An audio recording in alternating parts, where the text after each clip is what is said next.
2042. I thought this was really interesting. I thought it was a great kind of post-apocalyptic story. I think they did a really, really, really good job of highlighting just how lonely and just how isolated he had become, and the kind of desperation that can drive a person to, especially with like obviously the clear lack of reliable food stores and the lack of contact with anybody else, and how that changed and affected his decision making, what his kind of survival instincts led him to do.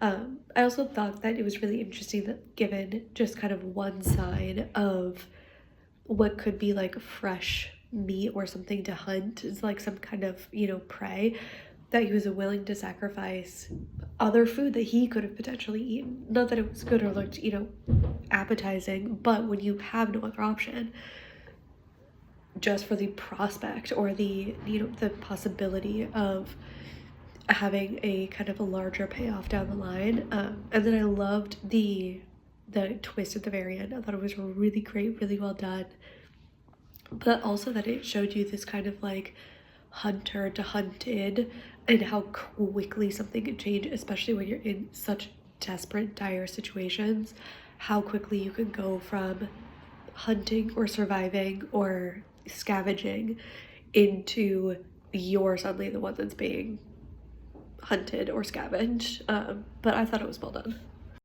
This film, 2042, is a dystopian last man on Earth kind of a film. We think this guy is alone for the first half until he finds another person, and he's just kind of surviving, eating bugs and stuff like that. And I guess, to me, it's kind of meant to be like when he finds this other person in the second half, it's meant to be like a survival of the fittest kind of a thing, which is, I think, why they try to kill each other, and fight, or perhaps they know each other and they want to kill for a different reason. It's unknown, which I think maybe is the point. It's really interesting how they ended it on him about to be eaten by all the bugs, when they kind of started with him hunting the bugs. And I think they did a great job with the setting and with setting the tone of the film. 2042. This was great. In a short film, to get a sense of isolation and a dystopian future, and a distorted sense of humanity. It's a great challenge, and I think it was all very executed through this stark, cold cinematography, a great performance. I don't know, also the fact that it comes from the Italian film market, I think it's definitely a plus, because it's something new for us Italians and something a bit more out of the box. And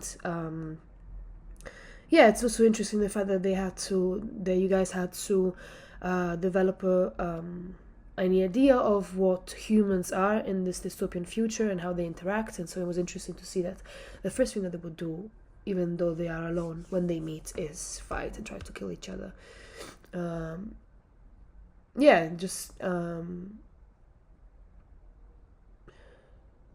Definitely gives us, that's what you want from a dystopian sci-fi, for it to give you a look of who we are now, and it definitely did, and I felt it. And I think it was really well done. I felt every emotion and the isolation, and also had some interesting kind of like comedic underline, which is an interesting choice, and in that it's great.